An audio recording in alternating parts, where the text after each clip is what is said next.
Hello friends, welcome to my channel RD story. আমার আজকের recipe আলু পোস্ত। সম্পূর্ণ নিরামিষ দিনের জন্য এই রকম ভাবে তৈরি করে নিতে পারেন। গরম গরম ভাতের সঙ্গে কিন্তু এই রকম পোস্ত খেতে দারুণ লাগে। কেমন লাগলো রেসিপিটা অবশ্যই আমাকে কমেন্ট করে জানাবেন।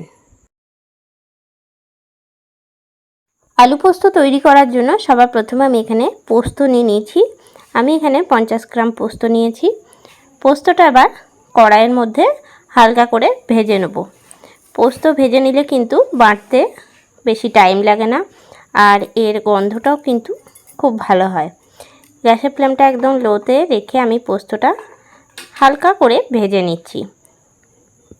5 মিনিটের মতন পোস্তটা খুব ভালো করে নাড়াচাড়া করে ভেজে নিয়েছি। এরপরে একটা প্লেটে ঢেলে ঠান্ডা করে নেব, নিয়ে একদম মিহি করে বেটে নিচ্ছি। এরপরে আমি আলু নিয়েছি। আলু পোস্তর জন্য আলুটা একটু ছোট ছোট করে কাটবো। আগে থেকে আলুটার খোসা ছাড়িয়ে নিয়েছিলাম। ছোট বড় মিলিয়ে আমি আলুটা নিয়েছি এখানে, আর একটু ছোট ছোট করে আলুটা আমি টুকরো করে নিচ্ছি। আপনারা চাইলে আলুটা প্রথমে সিদ্ধও করে নিতে পারেন, মানে সিদ্ধ করে খোসা ছাড়িয়েও কিন্তু আলু পোস্তটা করতে পারেন। তবে এই রকমভাবে করলে কিন্তু বেশি ভালো লাগবে। এই রকম করে আলু কাটতে সবাই মোটামুটি জানেন। আলুটা কেটে নিয়ে কিন্তু আমি জলের মধ্যে ভিজিয়ে রাখছি, না হলে কালো হয়ে যাবে। আলুটা এখন প্রায় কেটে নেওয়া হয়ে গেছে। অন্যদিকে কড়াই চাপিয়ে নিয়েছি, আর কড়াইয়ের মধ্যে সর্ষের তেল দিয়ে দিলাম। তেলের মধ্যে ফোড়নে দিয়ে দিলাম 1 চামচ 5 ফোড়ন আর 2টো শুকনো লঙ্কা। ফোড়নটা খুব ভালো মতন প্রথমে রেডি করে নেব।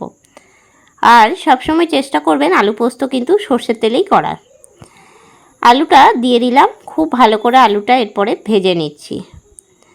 5 থেকে 7 মিনিট গ্যাসের ফ্লেমটা হাই টু মিডিয়ামে করে আলুটা ভেজে নেব।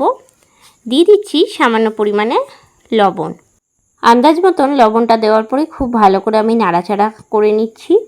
আর আপনারা চাইলে পোস্তর মধ্যে হলুদের ব্যবহার করতেই পারেন, তবে আমি এখানে হলুদের ব্যবহার করিনি। আমি একদম সাদা আলু পোস্ত করছি।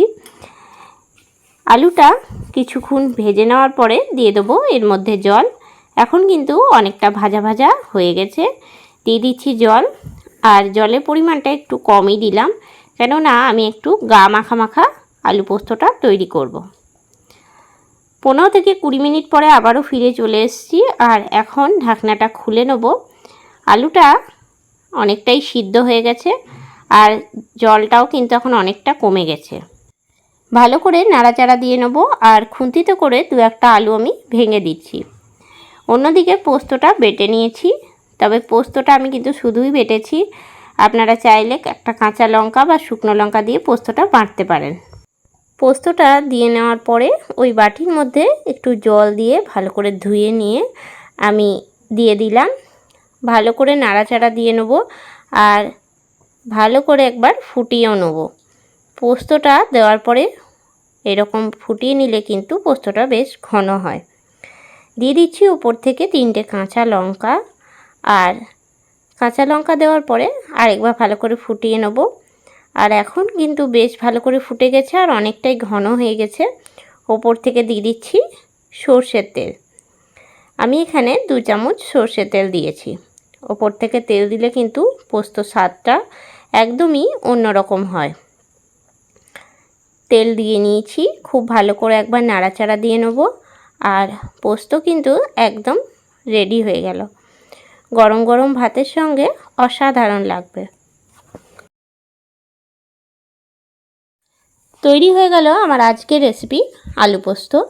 গরম গরম ভাতের সঙ্গে এরকম আলু পোস্ত খেতে দারুণ লাগে। যে কোনো নিরামিষের দিনে কিন্তু এইরকমভাবে তৈরি করতে পারেন। কেমন লাগলো আজকের রেসিপিটা অবশ্যই আমাকে কমেন্ট করে জানাবেন। রেসিপিটা ভালো লেগে থাকলে লাইক করবেন, শেয়ার করবেন। এই চ্যানেলের নতুন বন্ধু হয়ে থাকলে চ্যানেলটা সাবস্ক্রাইব করার অনুরোধ রইল। পাশে থাকা বেল আইকনটা প্রেস করে রাখবেন সবার আগে নোটিফিকেশান পাওয়ার জন্য। আবারও কোনো নতুন রেসিপি নিয়ে হাজির হব। সঙ্গে থাকুন আর দেখতে থাকুন। সবাই ভালো থাকবেন, সুস্থ থাকবেন। ধন্যবাদ।